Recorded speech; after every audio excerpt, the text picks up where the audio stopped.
عاجز ترین شخص وہ ہے جس کا کوئی دوست نہ ہو، اور اگر وہم پہنچے تو معمولی ملال سے اس کو چھوڑ دے۔ ماں باپ کی خوشنودی دنیا میں موجب دولت اور آخرت میں نجات کا باعث ہے۔ جو امر پیش آتا ہے وہ نزدیک ہے، لیکن موت اس سے بھی نزدیک تر ہے۔ شرم مردوں سے خوب ہے مگر عورتوں سے خوب تر ہے۔ گناہ جوان کا بھی بد ہے لیکن بوڑھے کا بدترین ہے۔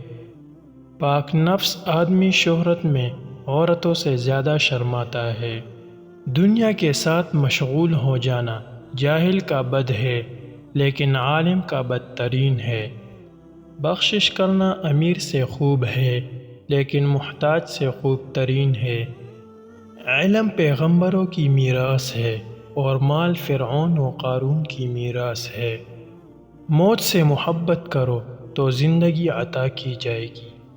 میرے نصیحت قبول کرنے والا دل موت سے زیادہ کسی کو محبوب نہ رکھے۔ دل مردہ ہے اور اس کی زندگی علم ہے، علم بھی مردہ ہے، اس کی زندگی طلب ہے۔ جو اللہ کے کاموں میں لگ جاتا ہے اللہ اس کے کاموں میں لگ جاتا ہے۔ بدبخت ہے وہ شخص جو خود تو مر جائے لیکن اس کا گناہ نہ مرے۔ مصیبت کی جڑ اور بنیاد انسان کی گفتگو ہے۔ خبردار کوئی مسلمان کسی دوسرے مسلمان کو حقیر نہ سمجھے، کیونکہ کم درجے کا مسلمان بھی خدا کے ہاں بسا اوقات بلند مرتبہ رکھتا ہے۔ وہ علماء اللہ تعالیٰ کے دشمن ہے جو امراء کے پاس جاتے ہیں، اور وہ امراء اللہ تعالیٰ کے دوست ہے جو علماء کے پاس آتے ہیں۔ کفار سے جہاد جہاد اصغر ہے اور نفس سے جہاد جہاد اکبر ہے۔ بری صحبت سے تنہائی اور تنہائی سے علماء کی صحبت بہتر ہے۔ نماز کو سجدے سہوا پورا کرتا ہے، روزوں کو صدقہ پورا کرتا ہے، حج کو فدیہ قربانی پورا کرتا ہے، اور ایمان کو جہاد پورا کرتا ہے۔ اللہ تعالیٰ کا خوف بقدر علم ہوتا ہے اور اس سے بے خوفی بقدر جہالت۔ ہر شے کے ثواب کا ایک اندازہ ہے مگر صبر کے ثواب کا اندازہ نہیں۔ سائل کا حق ہے کہ اسے جواب دیا جائے، اور اچھا جواب دینا اچھے اخلاق کا تقاضا کرتا ہے۔ جو شخص صرف شکایت زبان پر نہیں لاتا وہ خوشگوار زندگی سے ہمکنار ہوتا ہے۔ آنکھ دل کا دروازہ ہے اور تمام آفات اسی سے داخل ہوتی ہے جو لذتوں کی طرف رغبت دلاتی ہے۔ آنکھ بند کر لو تو ان آفات سے محفوظ رہو گے۔ مومن کو اتنا علم کافی ہے کہ اللہ تعالیٰ سے ڈرتا رہے۔ اس دن پر رو جو تیری عمر کا گزر گیا اور اس میں نیکی نہیں کی۔ تو دنیا میں رہنے کے سامانوں میں لگا ہے اور دنیا تجھے اپنے سے نکالنے میں سرگرم ہے۔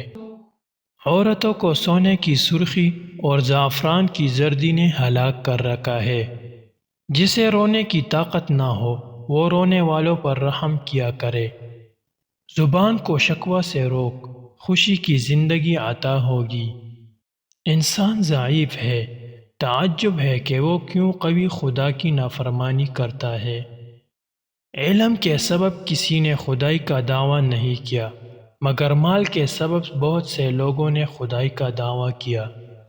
ہرگز کوئی شخص موت کی تمنا نہیں کرے گا سوائے اس کے جس کو اپنے عمل پر وثوق ہو۔ پاک ہے وہ ذات جس نے اپنے بندوں کے لیے اپنی معرفت کی طرف سوائے اعتراف و عجز کے اور کوئی راستہ نہیں رکھا۔ ادراک کے حاصل کرنے سے عاجز آنا ادراک ہے۔ جب تجھ سے کوئی نیکی فوت ہو جائے تو اس کا اعادہ کر، اور اگر کوئی بدی تجھے آ گھیرے تو اس سے بچ جا۔ شہوت کے سبب سے بادشاہ غلام بن جاتے ہیں۔ اس زبان نے ہمیں ہلاکت کی مقامات میں ڈالا ہے۔ شریف آدمی علم کی دولت حاصل کر کے متواضع ہو جاتا ہے اور شریر متکبر۔ اخلاص یہ ہے کہ اعمال کا عوض نہ چاہا جائے۔ اشخاص کو حق سے پہچانو، حق کو اشخاص سے نہ پہچانو۔ طالب دین عمل میں زیادتی کرتا ہے اور طالب دنیا علم میں۔